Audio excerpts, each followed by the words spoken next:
Alors pour voir la vidéo précédente, je vous invite à cliquer ici. Et pour voir la vidéo suivante, cliquez ici. Donc c'est parti. Quelles sont les différences entre une entreprise type SARL et le statut d'auto-entrepreneur? La première différence est que l'auto-entrepreneur est responsable à 100% de son activité. C'est-à-dire que si son activité se plante de A à Z et que celui-ci se retrouve endetté jusqu'à l'os, eh bien il peut se retrouver contraint de vendre sa maison. Mais bon, pour en arriver là, il faut vraiment avoir joué un sacré coup de poker qui se serait avéré perdant. Mais cela peut arriver.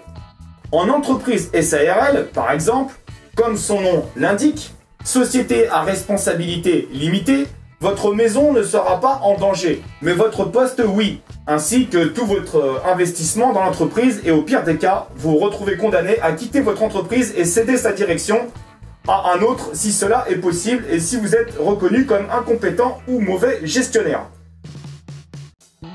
Évidemment, si aucune solution n'est trouvée pour maintenir l'entreprise en vie, la liquidation de celle-ci sera inévitable et engendrera des frais en expert comptable que les dirigeants devront régler si l'entreprise elle-même n'a plus de fonds pour.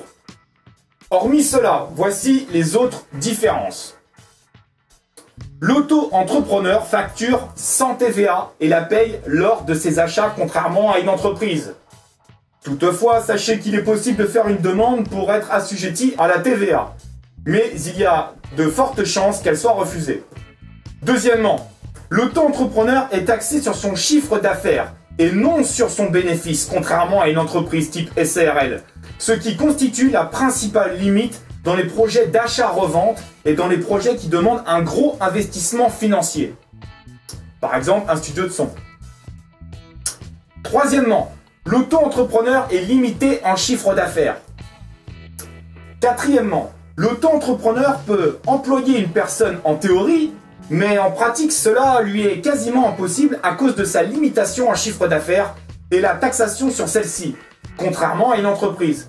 Seul un CDD ou un contrat d'apprentissage peut être envisageable si son activité lui permet. Cinquièmement, l'auto-entrepreneur ne paye rien lorsqu'il ne reçoit rien. Tous ses coûts de fonctionnement, de cotisations sociales et d'impôts sont proportionnels à son chiffre d'affaires et par conséquent, un auto-entrepreneur ne paye rien tant qu'il ne génère pas de chiffre d'affaires. Excepté les cotisations foncières des entreprises, car depuis 2015, les auto-entrepreneurs non artisans sont taxés au même titre que les autres entreprises sur ce type de cotisation. Merde.